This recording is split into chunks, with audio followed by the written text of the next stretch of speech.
মঙ্গলবার সন্ধ্যা ৭টা নাগাদ রেখা দাস নামে এক মহিলা রাজারবাগ পঞ্চায়েত চৌমুহনী থেকে টাউন রাজারবাগ নিজ বাড়িতে পৌঁছানোর ঠিক আগ মুহূর্তে বাইক নিয়ে দুজনের একটি ছিনতাইবাজ দল ওই মহিলার গলা থেকে সোনার চেন ছিনতাই করে চম্পট দেয়। একটা সময় মহিলা হতভম্ব হয়ে চিৎকার চেঁচামেচি শুরু করলে পার্শ্ববর্তী এলাকার লোকজন ছুটে আসে, সঙ্গে ছুটে আসে বাড়ির লোকজনও।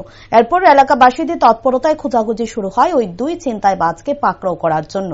যদিও ওই দুই ছিনতাইবাজদের দলটি ঘটনা সংঘটিত করার পরপরই এলাকা ছেড়ে পালিয়ে যায়।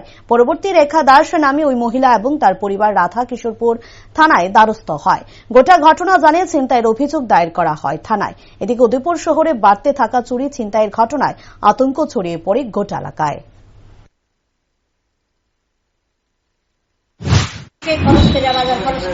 কোন জায়গা থেকে? পঞ্চায়েত চৌমুহনী। রাজারবাগ পঞ্চায়েত চৌমুহনী থেকে। পঞ্চায়েত চৌমুহনী থেকে খরচ করে বাড়ি মোটামুটি বাড়ি গেটে আয়া করছি, আর এক পদক্ষেপ দিলে আমি বাড়ির ভিতরে ঢুকতে হবে। এমন টাইমে একজন 20-এর উপরে 22-24 উপরে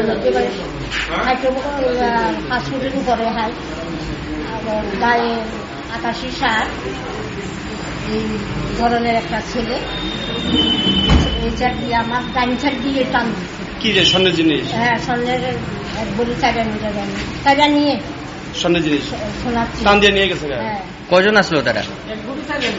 তারা কয়জন আসলো? 2 জন আসলো। এরপরে ছিনতাই করার পরে দিয়ে সামনে দিয়ে বাইকে বাইক দিয়ে গিয়ে গেছে। হ্যাঁ, বাইক দিয়ে উঠে সুইচে ঘটনাটা ওটা 6:30টার পরে। 6:30টার পরে। কি নাম আপনার? রেখা দাস। কোন জায়গা বাড়ি? টাউন রাজারবাগ। এখন কি থানাতে অভিযোগ করতেছে? হ্যাঁ। আর ঘটনাটা হয়েছে কোন জায়গা থেকে?